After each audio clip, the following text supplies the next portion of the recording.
সোনালী বিবির সঙ্গে দেখা করলেন অনুব্রত মণ্ডল। রামপুরহাট মেডিকেল কলেজ হাসপাতালে দেখা করলেন।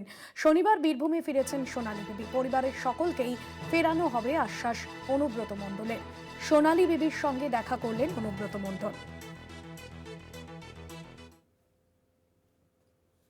ওনারাও বললেন দিদি আছে, অভিষেক আছে, কোনো চিন্তার কারণে সবাইকে নিয়ে আসা হবে। ওনার স্বামী টামি যা আছে সব আবার ওরাও ফিরে আসবে এবং খুব খুশি দেখলাম এবং খুব ভালো আছে, সুস্থ আছে। সোনালী বিবির সঙ্গে দেখা করলেন অনুব্রত মণ্ডল। রামপুরহাট মেডিকেল কলেজ হাসপাতালে দেখা করলেন। শনিবার বীরভূমে ফিরেছেন সোনালী বিবি। পরিবারের সকলকেই ফেরানো হবে এমনটাই আশ্বাস অনুব্রত মণ্ডলের।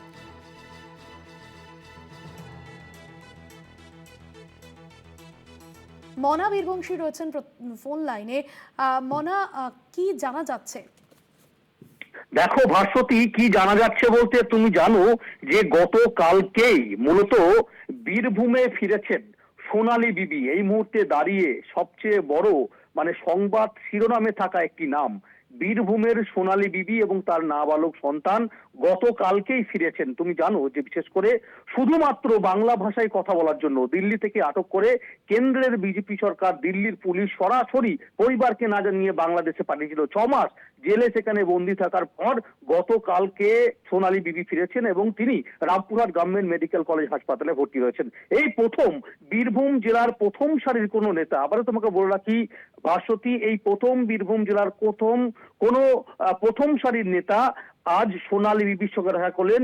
তিনি হচ্ছেন অনুব্রত মণ্ডল, WBSRDA চেয়ারম্যান অনুব্রত মণ্ডল। তিনি এদিন সরাসরি রামপুরহাট গভর্নমেন্ট মেডিকেল কলেজ হাসপাতালে পৌঁছে যান এবং সোনালী বিবির সঙ্গে তিনি কথা বলেন এবং সোনালী বিবিকে তিনি আশ্বস্ত করেন যে তাদের সরকার অর্থাৎ পশ্চিমবঙ্গের মুখ্যমন্ত্রী মমতা বন্দ্যোপাধ্যায়, তৃণমূল কংগ্রেসের সর্বভারতীয় সাধারণ সম্পাদক অভিষেক বন্দ্যোপাধ্যায় তাদের পাশে আছেন। শুধু তাই নয়, এই সোনালী বিবি তিনি ফিরেছেন, তার নাবালক সন্তান ফিরেছেন, এটাও তার পরিবারের বা অন্যান্য যারা বাংলাদেশে এই মুহূর্তে বন্দী হয়ে রয়েছেন তাদের সকলকে ফিরিয়ে আনবে তৃণমূল কংগ্রেস, পশ্চিমবঙ্গ সরকার। এমনটাই অনুব্রত মণ্ডলের তরফ থেকে, WBSRDA চেয়ারম্যান কেষ্ট মণ্ডলের তরফ থেকে কিন্তু আশ্বস্ত করা হয়েছে এবং সোনালী বিবির সঙ্গে দীর্ঘক্ষণ তিনি কিন্তু সেখানে কথা বলেছেন। তার শারীরিক অবস্থা কেমন রয়েছেন এবং তাকে কিভাবে সেখানে রাখা হয়েছিল এই সামগ্রিক বিষয় নিয়ে মূলত অনুব্রত মণ্ডল সোনালী বিবির সঙ্গে কথা বললেন। আজকে আমরা দেখলাম যে ছবি, মূলত অনুব্রত মণ্ডলের সঙ্গে সেখানে ছিলেন রামপুরহাট পুরসভা চেয়ারম্যান, আমরা দেখলাম শিক্ষক, তৃণমূল কংগ্রেসের জেলা শিক্ষক নেতা অধ্যাপক প্রলয় নায়েক, সকলেই সেখানে ছিলেন। এবং দেখো, অবশ্যই অনুব্রত মণ্ডল সোনালী বিবির সঙ্গে দেখা করার পর সরাসরি সংবাদ মাধ্যমের মুখোমুখি হয়েছিলেন এবং অনুব্রত মণ্ডল পরিষ্কারভাবে বলছেন যে এই মুহূর্তে দাঁড়িয়ে সোনালী বিবি যেহেতু গতকালকেই তিনি ফিরেছেন, এই মুহূর্তে রামপুরহাট গভর্নমেন্ট মেডিকেল কলেজ হাসপাতালে ভর্তি রয়েছেন, তিনি সুস্থ রয়েছেন, তার সামগ্রিক চিকিৎসার বিষয়টা, পুরো বিষয়টা কিন্তু পর্যবেক্ষণে রাখা রয়েছে।